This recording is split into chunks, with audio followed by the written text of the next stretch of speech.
politics has turned the sports world upside down. Stay with us.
The Sporting Life by the Decemberists here on Democracy Now!, democracynow.org, The War and Peace Report. I'm Amy Goodman with Juan Gonzalez.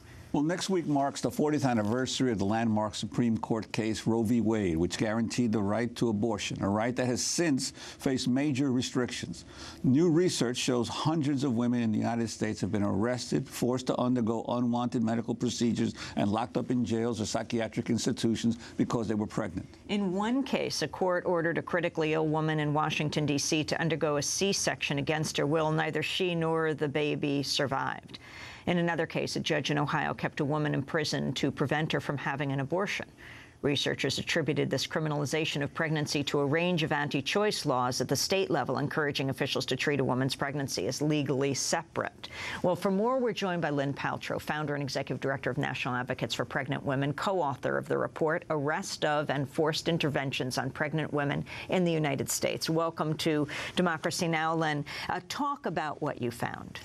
Well, we knew that these cases existed. We've had the opportunity to talk about them, but they're often seen as sort of rare and isolated.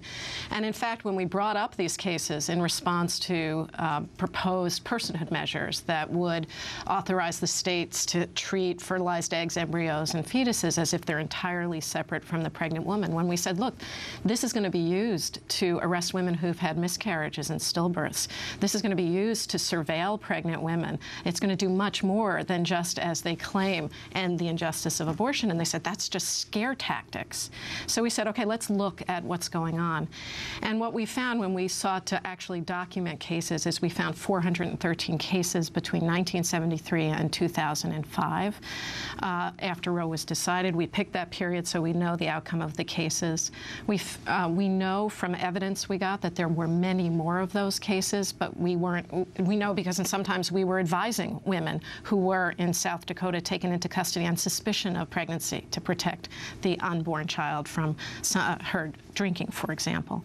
What we found were their arrests, incarcerations, as you said, in prisons and jails, forced medical interventions. In some of these cases we hadn't heard about and even surprised us. A case where a woman was diagnosed with gestational diabetes, something that occurs during pregnancy. She didn't comply with the orders for secondary follow-up testing, so they civilly committed her in the hospital. And they said she was examined, she wasn't insane, she wasn't a danger to herself, but because they claimed that her mental health situation didn't enable her to go for needed prenatal testing, they could keep her locked up in the hospital. And one of the things we also found is that when those kinds of things happen, it doesn't mean that the woman or the baby is protected. She was locked in that hospital and they never did the gestational testing.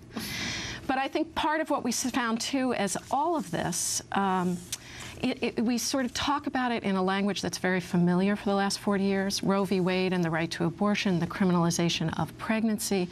But what we really learned is that what's at stake is the personhood of pregnant women. That when you look at what happened in these cases, women deprived of their physical liberty, the case you mentioned, Angela Carter, deprived of her right to life. They're deprived of due process of law. Women are put in jail and have decisions about forced surgery made in the course of an afternoon. That's basic due process rights. We've had cases where lawyers have been appointed for a fetus before the woman herself who's been locked up ever gets a lawyer.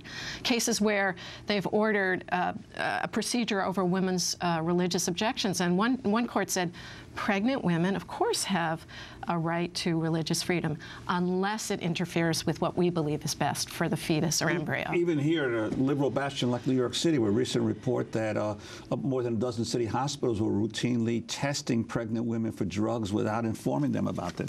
Absolutely. And what we see both in the criminal and civil context is a disproportionate focus for punitive measures on women of color, particularly African-American women.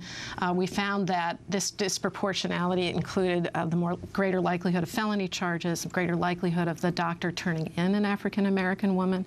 At the same time, we found these cases all over the country and against women of all races.